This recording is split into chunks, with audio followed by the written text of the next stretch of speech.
All right, are we waiting for Mr. Hessa? No, just stop. Stop. But some of you know me, some of you, well, one of you knows me. So at least one class. My name is Adam Vanillian. I'm a PhD of international law. I'll talk more about my education a little bit. Today I'm going to talk about U.S. and Canada educational culture. Right? If you go to the United States, which is very much like Canada, what can you expect? I'm going to answer a couple of those questions. And then maybe what are some differences between education and the system in the United States and also Canada versus what you would see in Saudi Arabia or elsewhere around the world. Okay? So first I'm going to tell you quite a bit about me and where I'm from. And then I'll try to work in some of the differences in educational systems while I'm talking about me and where I'm from. Okay?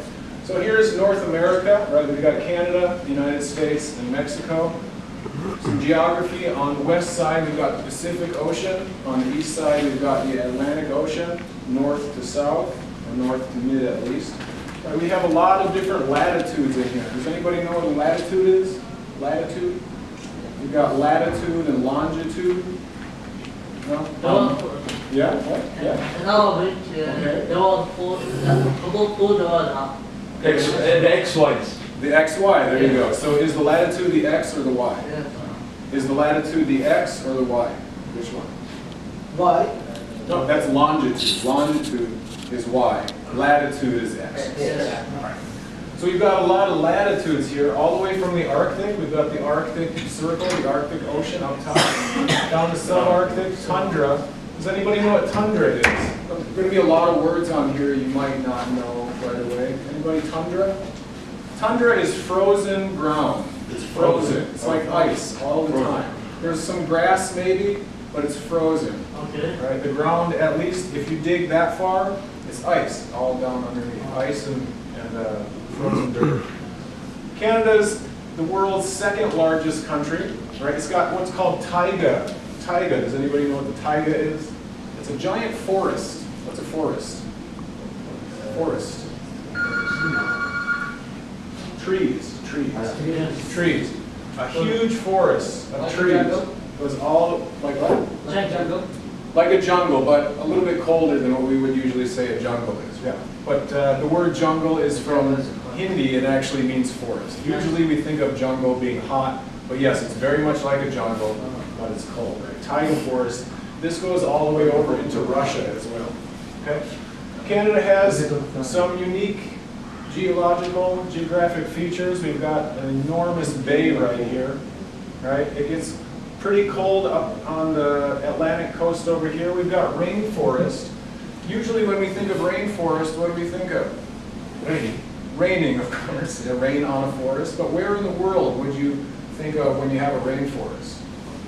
Brazil, South America, Amazon, right? Amazon rainforest. But it's not hot here. It's actually pretty cool. It gets cold in the winter, and it gets pretty hot in the summer, but not like Brazil. It's a rainforest because it rains so much. That goes up into Canada. There are mountains that go all the way across here. The Rocky Mountains go all the way up into British Columbia. There are also other mountains over here. Right? We've got oil sands. You guys know a lot about oil, but oil sands are a little different. You don't have the big machines pumping the oil out of the ground. The oil is in the sand. It's mixed together. Right? It's all mixed together. So they got to take the sand, put it in a machine, and separate it. So yeah, oil sands. And as oil becomes more expensive, the price is high enough where this is profitable. So when oil price is low, oil sands production is also a little bit lower. Anyway, the United States has, like much of Canada, a lot of different geographic formations. We've got plains and high plains and plains. Does anybody know what that is? A plain? Like grass. Like grass, thank you. Flatlands, good. We've got plains on both sides of the Rockies. Desert down here in California, Nevada, Arizona, New Mexico, parts of Texas. It's not quite the type of desert that you guys have here in Saudi Arabia. You'll see different color sands, a little bit more green, a little more rainfall, but still desert. The West Coast has a lot of different geological types of terrain. We've got oil down here in Texas, conventional oil like you guys see with the pumping. Well, with the there, machine. With the machine like you'll see out on the way to Kovar. Down here, we've got a big river that runs through the center of the country. This is called a bayou. Anybody bayou? Swamp? Swamp? Anybody? Swamp. Delta? Delta? Delta? No, when a river empties into the sea, right? There's a lot of wetlands, low wetlands with things like crocodiles and trees growing out of the wetlands and such. Bayou in Louisiana. Next to the deep south, down here in Florida, it's a subtropical climate. It's quite hot. You have the big tropical trees, pretty flowers, stuff that you would see in southern Africa, places like that. This part over here is called New England. So why do you think it's called New England? Anybody? Why is it called? Some huge buildings, maybe. It does have huge buildings, yeah. What else? Yeah, why is it called New England? Because people from England traveled by boat a long time ago and started some cities here, so that was called New England before the United States broke from the UK. Right? This is called the Midwest. The Midwest is unique because of its Great Lakes. Right? We've got 1, 2, 3, 4, 5 enormous lakes, very, very big freshwater lakes. This one here, Superior, is the world's largest lake by surface area. There's another lake in Russia, which is deeper, so it holds more water. But this is one of the world's largest lakes anyway. Okay, here we've got shale oil, much like the oil sands. Not entirely important to geology, geography, but I wanted to give you a good picture where I'm from, which is this one here, Michigan. It looks like 2 hands. You always got a map on your hand right there. You can see the little hand, Michigan. Okay, here's some pictures of Michigan, right? Michigan is in the middle latitudes, right? The middle latitudes, so it gets 4 seasons. What are the 4 seasons? Summer, Winter, spring, summer, spring, winter, and autumn. autumn or fall. Yeah, it's called autumn or fall. Fall because the trees turn color and they fall down to the ground. Yeah, before the winter comes. Winter. Right? This is definitely winter. So you can see here, there's some people on boats next to pictured rocks, and there's some ice actually out in the water. There's a lot of water. It turns to ice in the winter, right? There's more coastline in Michigan than any other state in the country except for Alaska. More coastline. What's a coastline? You guys know? Coastline. Like when you go to Dammam, there's a coastline. It's the land next to the water. Right, so many more kilometers, more miles of coastline in Michigan than any other state other than Alaska. Right, it's also known for its cars. Right, this area right here, Detroit, is where I'm from. It's called the Motor City. Right, we've got the big 3. The big 3 automakers started here: Ford, GM, and Chrysler.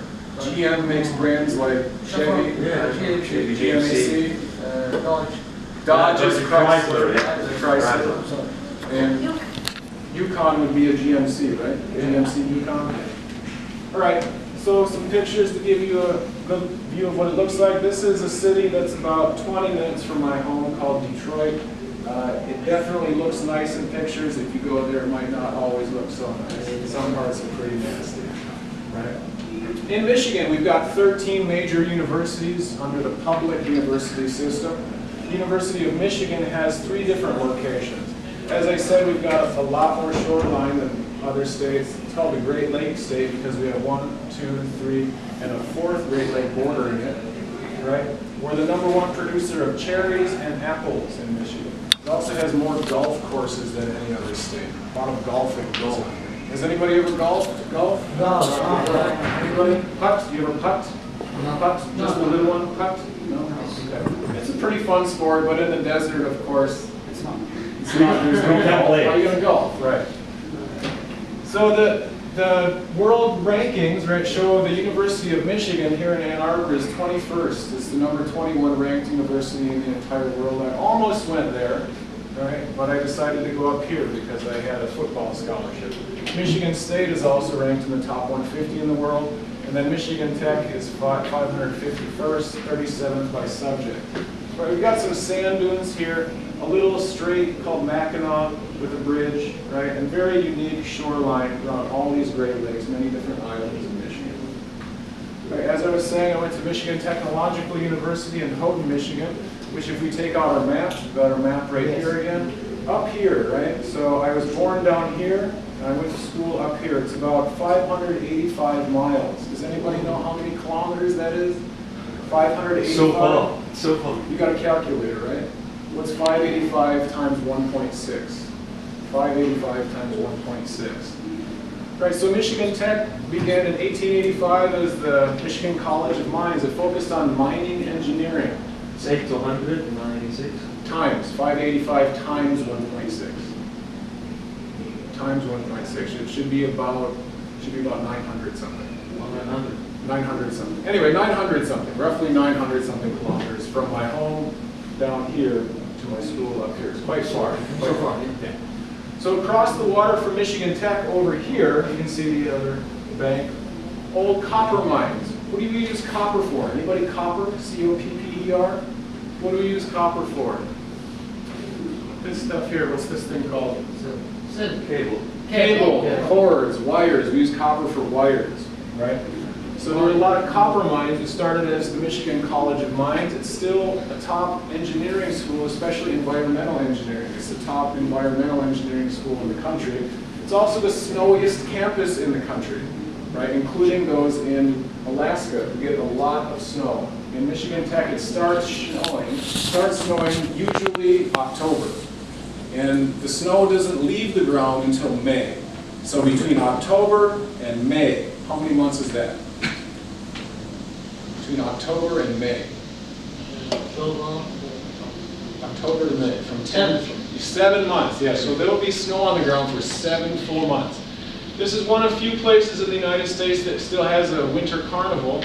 Every year, fraternities, sororities, and other student groups make these giant snow sculptures. This thing is as big as a house, you can see, right? These are the month-long competitions, and then they also have overnight competitions. These two here. There are some